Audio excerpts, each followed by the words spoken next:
I was born in South Africa. One of the things that I really wanted to do very, very early on in my life was nursing.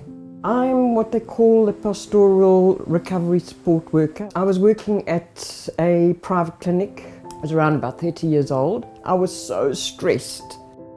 That was the justification, is that smoking would help.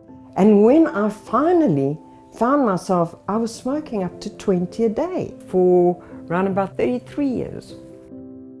Over the last couple of years, I've had severe bronchitis. The constant theme was, Gail, we think you have COPD. Now, if anybody knows anything about COPD, I know because of my nursing background. This is chronic, there is no cure, and it's progressive, which means once you have it, all you can do is relieve the symptoms. So I went to the doctor again, and the nurse said, have you ever had a COPD medical check? So I did it, and she said, you don't have COPD. If I go out and continually smoke after I have been given this brilliant news, then I am really crazy. I need to stop.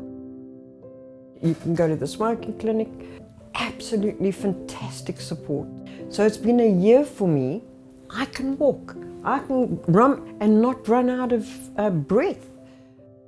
I wish that I'd made this decision much sooner. Please don't wait. With the right product, the right help, the right support, I promise you, you can. For help and support to quit in Greater Manchester, visit youcangm.org.